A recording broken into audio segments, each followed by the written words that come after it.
It's another exciting episode of Zag Talk. Today I'm joined by Greg and Sella. And then later on we've got Sam Baker from MobilityVC and MH2Fund with an exciting announcement. But before that, hey gang. Hey Jonah, how's your summer? Summer's going nice, sweatily. How are things across the pond and up in the Great White North? It's not so summery here right now, to be honest. The greatest luxury of all is the heat dome settles over the eastern seaboard. Here in Montreal, it's peak summer. I literally just got out of the pool. I'm actually wearing wet swim trunks, so it can't be more summery than that. But I couldn't resist getting back home in time for another episode of Zag Talk, so got me here. All right, don't drip on yourself too much. But I think that's a good jumping off point because the first story that caught my eye this week, there's a couple things going on here, but Domino's unveiled the Dommy Dog, a robotic dog to deliver pizzas to British beaches. And I gotta say, those photos of the seashore did not make me feel like I was missing out much. How is the beach scene in the UK these days, Sella? The beach scene. Yes, have you been to Blackpool lately? No, it's been a long time since I went to Blackpool. Yes, Jonah. All the self-respecting Britons go to Spain, right, for their holidays here. But I wanted to flag the story because once again, I mean, on a more serious note, it's not a dog. The same parts of our brains the same parts of our brains that make us look at light sockets and see faces and look at LLMs and see God are the same ones that make us look at a robot that has literally been the subject of a Black Mirror episode and be like, oh, look, cute, it's a dog. But I don't know, man. Branding it with Domino's and sending it out there. But I think it is interesting in the sense of like the delivery revolution will still take even stranger forms than we've already seen, including dispatching four-legged robots to British beaches. Well, if it's not a dog, what is it? Give me I need an analogy for my simple, humanoid brain. It's a quadrupedal robot. If you mount a machine gun and a flamethrower on it, is it still a dog, Jonah? Because I put it that way. I mean, dogs have been the enemy of delivery people for centuries, millennia, and now finally we've harnessed them for the power of good to bring bad pizza to bad beaches. I would say that's the more fundamental question about this news story, which is who's eating pizza on the beach? Have we considered that angle on this too? I don't know. We'll have to get some usage stats. Yeah, is that a British thing? I'm not trying to be. I love how we're dragging our British member this week. This is great. It could be, to be fair. I don't. Yeah, and they present it as if like the one problem with eating pizza on the beach is that those damn seagulls keep stealing your stuffed crust pizza. If only there was some sort of murderous dog that would keep you safe. With a weapon system to shoot it down, yes. Yeah. All right, well, now that we've established dystopia is arriving on the shores of Blackpool very soon, what else we got, Jonah? Speaking of murderous machines, Brightline, Florida's best killing train, meant to be, a private endeavor, but struggling with their bonds. Surprise, surprise, tough making money on public transportation in the United States. I don't. Did you see this one coming, Greg? I did. I'll give a shout out here actually to my friend Josh Harris, who's the director of the executive real estate program at Fordham, who's an Orlando resident and has said for a while now that the Bright Line basically connects parking lots to parking lots. That like the land use around the Bright Line is not really conducive to its ultimate success. For my own part, I am shocked that providing a public good privately is not working out as intended. But I do wish them all success. But this was always going to be a tough one. It's much tougher than I think its advocates realized. Yeah, and I imagine obviously they hope to upzone those parking lots into something more productive. At least on the Miami side, from looking at it myself, it ends in a nice little CBD with some towers around it. The other thing. But in the meantime, they've got to deliver on their debt payments, and that takes a long time to upzone and a very short time to get foreclosed upon. Yeah. It also would obviously make it more daunting to get their LA to Vegas project done. You got to sell bonds, and if you haven't paid your last bonds, hard to get people to buy your new bonds. So fingers crossed, I would say, yeah. Also, political tailwinds too. I mean, we no longer live in a world where markets providing solutions is enough. You got to play the political game, the culture war, which is very anti-train. So, very curious to see also how Brightline's being heard in various quarters of the state government in Florida these days. That's true. And last I checked, the billionaire behind the ownership group is, I think, not particularly Trumpy. So that could be a real problem. The truest sign of success in 2025, but here we are. Speaking of Trumpy, though, what about its earnings season? Tesla. Where do you want to begin? We got a whole wealth of Tesla news. We always do, but Yeah, you wanna I start like with this their one. I earnings? mean, 'Cause, kind of man, they comparing were them not to GM, good. both companies taking a beating on the earnings report, right? Kind of mix of headwinds, whether it's tariffs or in Tesla's case, pissing off all your customers. I would say also only one of the chief executives of these companies directly contributed to the government that's imposing tariffs on its business, but there you are. But Yeah. well, but GM remains undaunted on this. I mean, I think their earnings are also just interesting in the sense of the backdrop of this is of course the ongoing collapse of Western automaker sales in China, the fact that the U.S. auto market in particular at this point is like New Orleans, where it's like dikes holding out the waters of dirt cheap Chinese EVs. I feel like these are the leaks starting to spring in the dikes here that are holding back the flood of imports. But I want to drive myself a Geely. Geely? I don't know. I think it's interesting. I just learned today apparently that Shanghai bans inexpensive small EVs, Chinese EVs. Like they want the more prestige ones there. So I think it's interesting. That could also be like a trying to stop the race to the bottom thing, since none of the EV makers are profitable. But I mean, just to get into the numbers for a second, yeah. So GM says that they basically lost $1 billion due to tariffs. But yeah, EV sales were growing rather quickly. I suspect picking up a lot of dissatisfied Tesla customers. But what else is Tesla doing to try and distract people, Greg? Well, there you go. Distract. The latest is that they're going to bring the robo-taxis to San Francisco, apparently, after the very bumpy rollout in Austin, as we've covered before. But I do think it's interesting because, of course, they still have to at least pretend to, file applications with state regulators. And, yeah, what they filed so far doesn't seem anything like a robo-taxi service, right? I do think it's interesting that this, in theory, will let them scale to new markets and continue that story. But yeah, do you get the sense you're going to be riding the Tesla robotaxi in San Francisco very soon? I do not get that sense. Yeah, they have not applied for the necessary permits to offer a autonomous vehicle taxi service. They can basically have a driver in the driver's seat using the level 2 ADAS system, the same way you could be doing that if you're driving for Uber. So a lot of smoke and mirrors, but even the smoke is very thin. No. But I was gonna say you and I go on and on about SPACs, but we're back in meme stonk season now, and what is Tesla if not the ultimate meme stonk? And so, that's true. I thought there was one other Tesla thing you were going to tease about, though, Greg. Come on. Well, there you go. Well, as long as the story keeps going and the story keeps rolling. But it is interesting that they're bringing it to San Francisco, because I would say that the story item here that's the real fighting words here is Adam Rogers over in the San Francisco Standard, their newish local publication here that just bought Charter among others. But yes, Adam Rogers laying down the fire here that San Francisco is a car city now. I mean, Jonah, as the Angelino here, is this fighting words for you, or what do you think? What happens to your identity if San Francisco exactly. is a car city? Everything's upside down now. I love a good headline that you can tell has been chosen to start a fight and get people to share the article, right? Like to quote Mad Max, that's bait right there. Yeah, exactly. But numbers don't lie. Yeah, I mean, I think no city's had a worse transit ridership recovery. BART is basically still a fraction of itself. But car usage has surged. It's sort of gone beyond what it was pre-COVID. And then even looking at like which neighborhoods have recovered in terms of like foot traffic and retail sales and whatnot, it's the ones that are more auto focused. So it's sort of like sad news, I suppose, for one of America's traditionally more transit oriented cities. And then I think that also sort of feeds into the whole robo-taxi thing, right? It's been a big hub for Waymo, and so if you don't own a car, but you can have a car come to you on a push of a button, that's more car usage. And Mayor Lurie, who has these great approval ratings, everyone appears to love the new centrist mayor here, is thinking about reopening Market Street to vehicles, but only Waymos and potentially Uber and Lyfts behind it. So turning Market Street not back into a car sewer, but a very particular kind of car sewer. So right, and then also like they made that sort of new pseudo park on the old highway on the beach, and now they're trying to recall the I guess supervisor city councilor that championed it. So cars mad. Things are going great in San Francisco. Well, speaking of, black is white, cats and dogs living together in mass hysteria, what's going on in LA?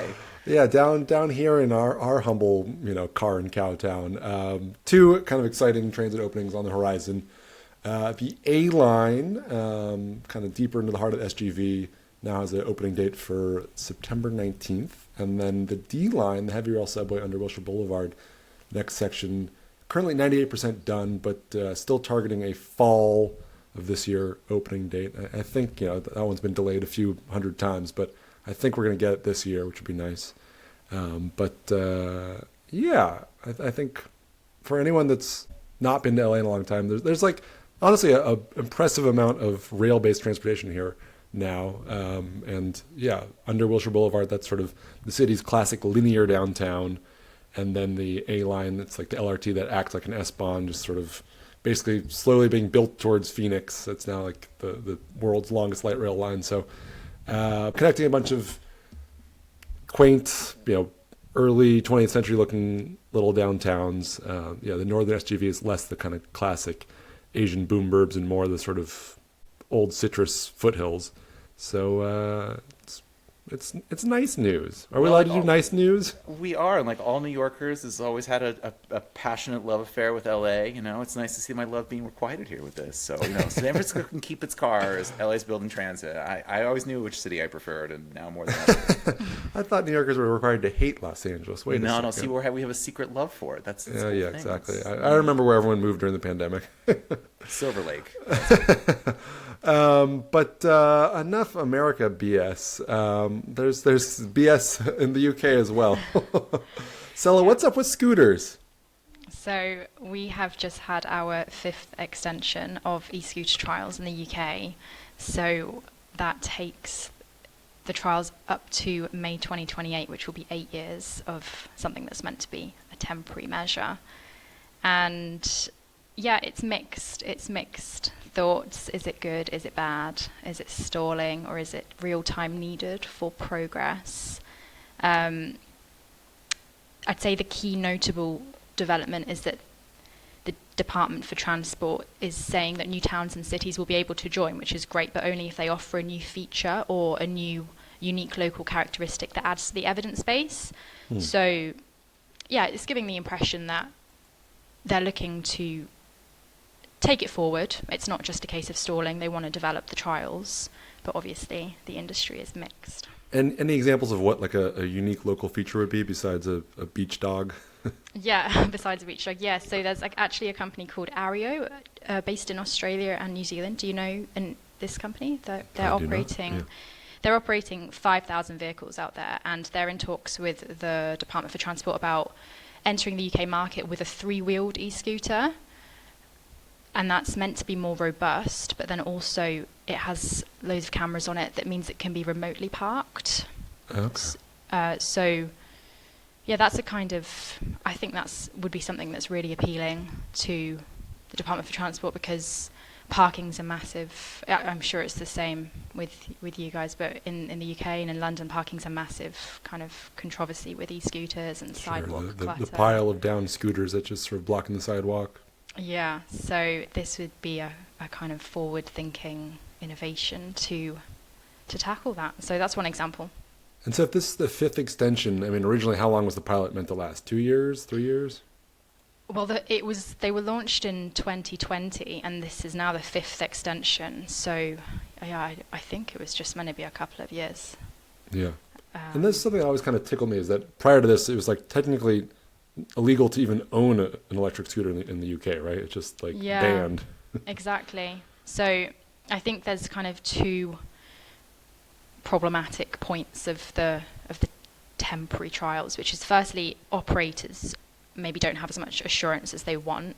They don't know whether they can be investing or how much to invest. Warehouses, staff, it's all temporary. And then there's also this confusion with the private versus rental e-scooters. It's private e-scooters can be the ones that are giving the industry a bad rep. More of the accidents are happening on private e-scooters because there's no legislation, there's just a bit of ambiguity. So, yeah, I think that's two reasons that I think the industry is really, really calling for legislation. But it's a good thing. Operators are obviously welcoming the continued access until 2028. Yeah. I can't imagine a cooler way to be a rebel than just illegal scootering. You see them everywhere. Yeah, it's 2019. I've snuck my electric scooter through the tunnel, and here I am just tearing it up on the streets of Bristol. Exactly the halo effect the scooter needs to make it there. Yeah. We did it. Well, I wish them luck. We're pro scootering here, and a couple other Zag stories that caught my eye this week. I'll switch up the order a little bit, but looked like Voy is kind of eyeing a public listing, right, based off strong Q2 growth. So again, kind of evidence that scootering in Europe's going pretty well. Yeah, of course. So we spoke with the CFO recently, and though there's no concrete plans in place, it's something that they've said they're eyeing. They've had a really strong Q2, and it's been overall like a great year for Voy. They hit EBIT profitability for the first time last year in 2024, and now they've recorded a 54% increase in adjusted EBITDA, 50% increase in EBIT, so it's been a great year. Adjusted EBITDA always been like the favorite tech company metric of we can adjust it however we want until it's profitable. But no, it's nice. It means at least some. If you hold enough various fixed costs, you got yourself a business. So that is a good benchmark. And then another Zag story that less European, but Lyft deploying autonomous shuttles, partnering with Benteler. Someone give me this one. But their Holon brand of little pod shuttles. Lyft obviously playing AV catch up here, right? Yeah, I think you can't avoid it. Obviously, Uber's added so many AV partners to its lineup, so it's a natural rollout. But yeah, it's meant to begin with airports and US cities. They've been quite vague with where the shuttles will be first deployed, but it's meant to be as early as next year in the US. So you guys should be the ones looking out for them. I won't hold my breath. This strikes me as the classic, like, too little, too late from Lyft, which has very much been their entire shtick the last couple of years. I mean, I think it's interesting in a couple of respects. You mentioned Wilshire earlier, Jonah. I mean, I remember they were working on concepts on imagining autonomous shuttles or shuttles on Wilshire years and years ago. So here we are back with this idea that it's going to be the autonomous shuttle. Also, this form factor is so unproven. Like, we've had for years trials of various autonomous shuttles by May and others on there, and none of them ever stuck. I'm curious what makes them think this is going to work, particularly from airports, which is always interesting to me. I think I saw the stat once that 17% of all Uber rides were to and from airports. Like, we basically have this entire sector that's designed to get people to a different form of mobility.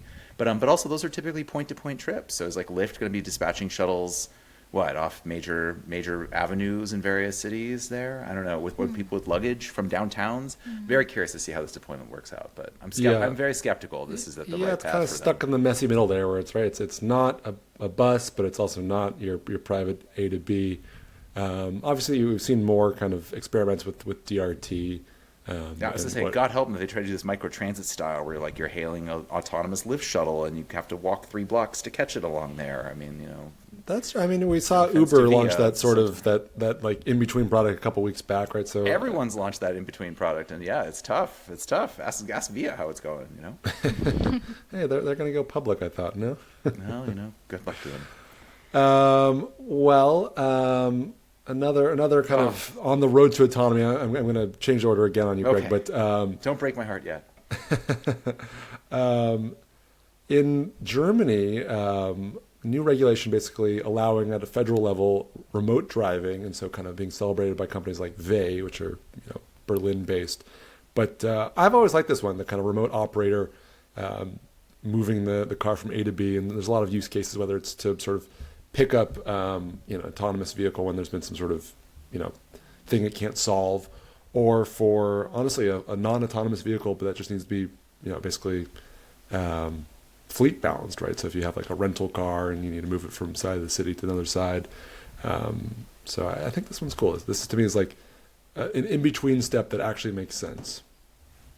Yeah, well, I mean, my own take on this to me is like where the dream of car sharing should be. I think we've riffed about this before, but like, services like Porsche Passport, which is obviously very high end, but the idea that you can, buy access to a portfolio of vehicles. You want a 911 one day, a Macan for your daily driver, etc.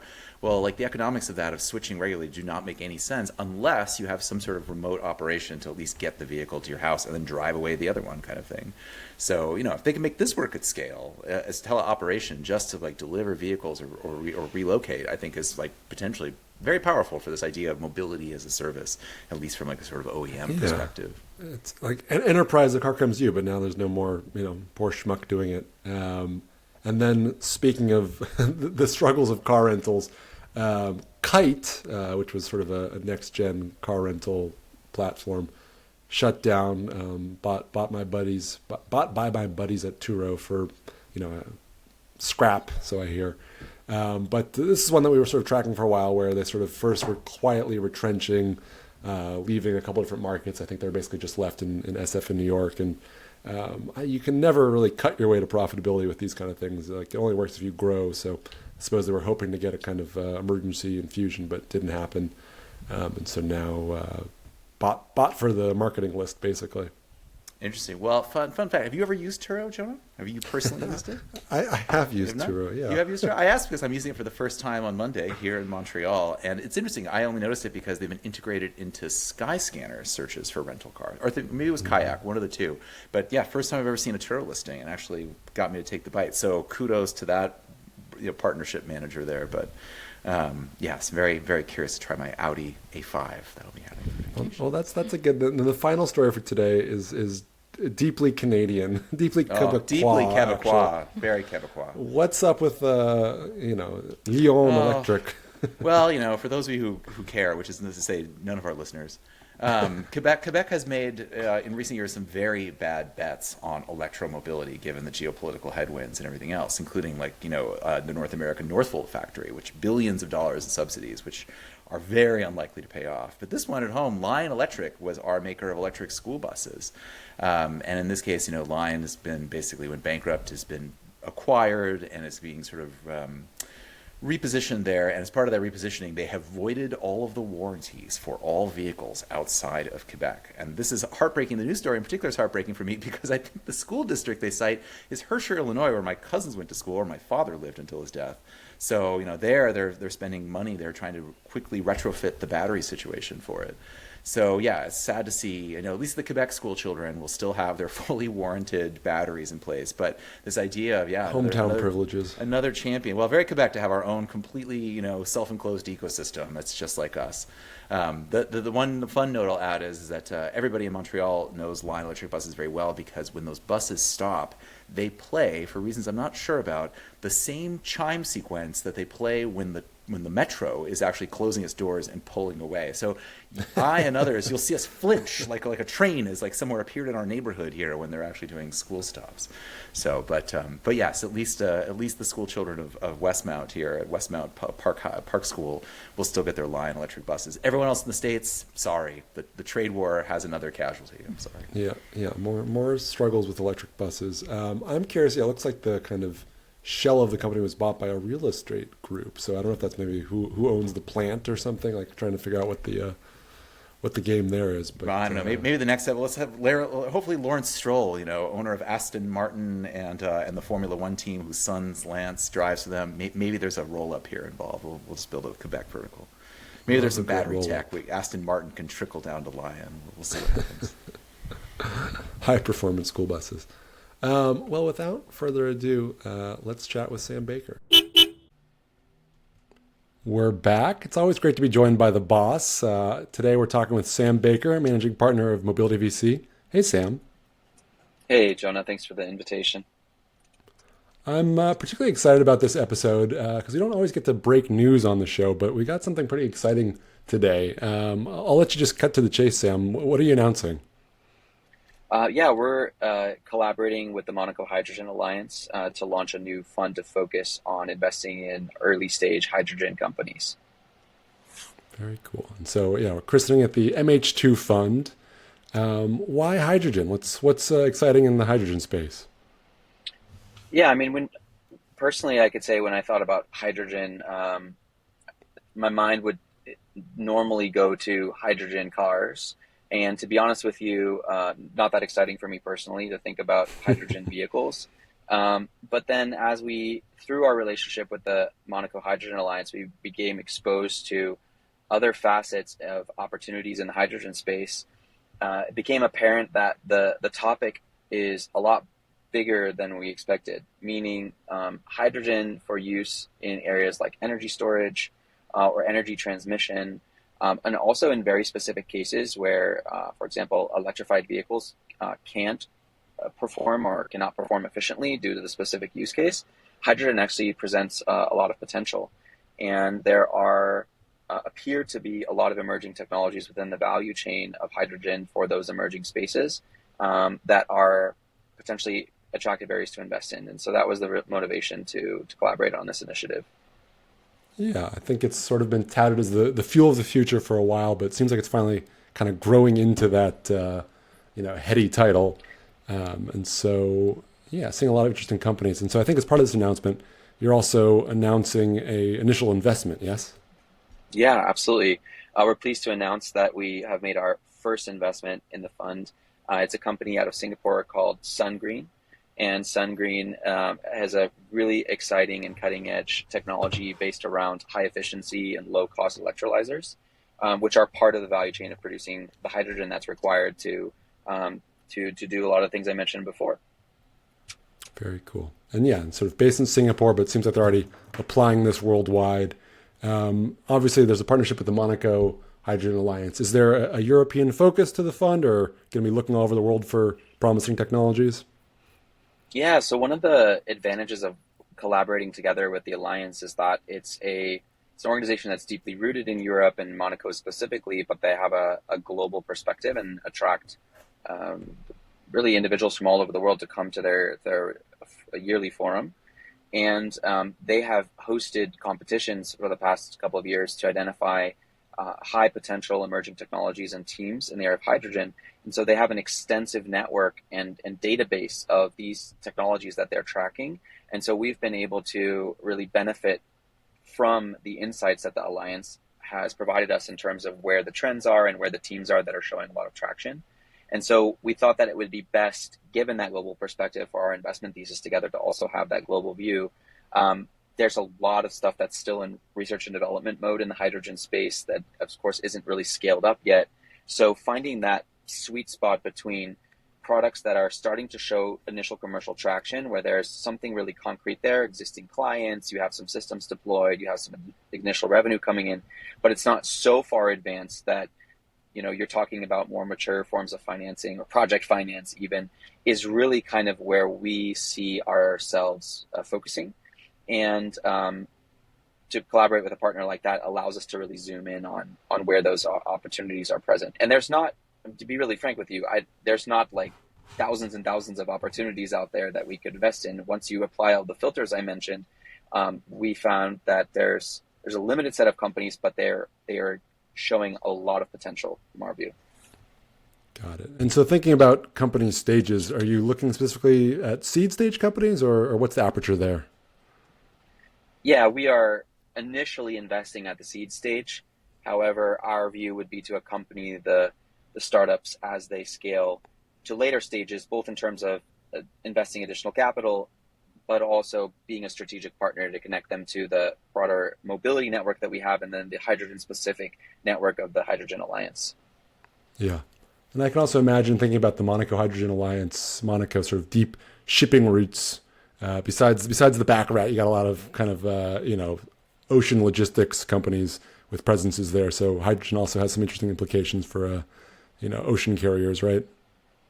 Yeah, absolutely. I mean, when you look at super heavy vehicles, just to oversimplify it, the energy density that's required to move large ships or large construction equipment or mining equipment, there's stronger cases to be made around the hydrogen, hydrogen propulsion systems. Also in aviation, there are certain situations where you might have to fly a drone really far distances, or planes that are very heavy, needing to lift them off the ground. I mean, there are really exciting advances in hydrogen technology in those spaces. And then just more broadly, to be honest, in the current macro environment and the political environment globally, the there are, from certain countries' perspectives, geopolitical risks associated with relying extensively on electric-only energy storage or electric-only components, just because there is a strong reliance on certain supply chains, for example, in Battery Asia. supply chains, yeah. Yeah, and so for example, in Europe, this is a really hot topic right now, which is how do we increase our energy independence, both in terms of how we produce energy, how we store it, how we move it, and can we produce equipment and technologies locally within Europe that allow us to do not everything, right? You're not going to not do electric, right? But have a certain percentage of the overall mix tied to other forms of energy, like, for example, hydrogen. So we see the topic continuing to increase in relevance over the coming years, not become less relevant. I think that's a kind of good segue there, talking about Europe. So again, you sort of got your mobility background has a European flair to it. How's it been going from mobility entrepreneur to running your own early stage fund?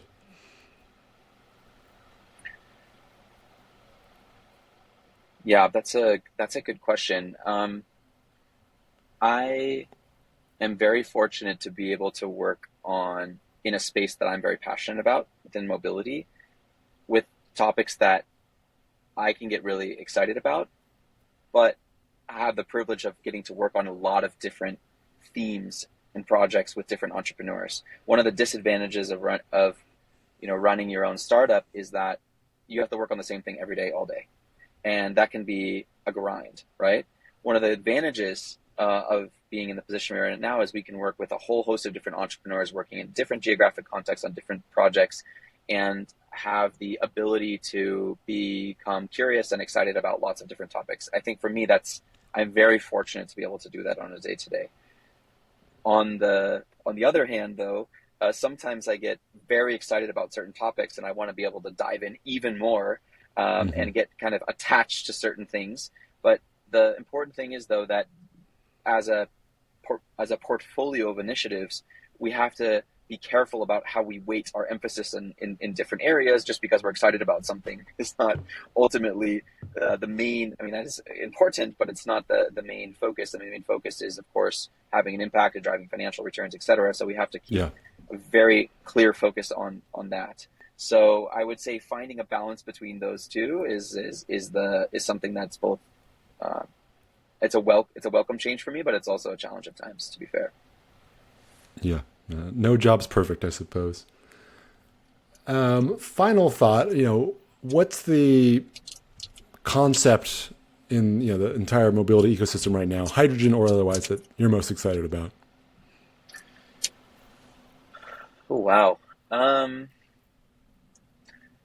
Look, I think anywhere there are challenges presented by the current market environment, there's also, on the flip side, opportunities, right? So we recently invested in a company that I don't believe we've announced yet, but you'll have to correct me if I'm wrong, but is basically providing a lot of solutions for automotive retailers that are deeply affected by the tariff situation, and providing alternative streams of revenue for them to make money. And then also for consumers who might not be able to have access to a brand new car because they're all of a sudden way more expensive than they were before, it provides a unique suite of services that allow them to get more benefit out of their used cars, right? So again, it's a tricky situation right now, right? There's a lot going on in the world. There's changes tariffs every day, and other things, and changes every day. But there are also products and services that exist or are emerging that are solutions for those problems. And so that's something that I always get kind of excited about, is kind of the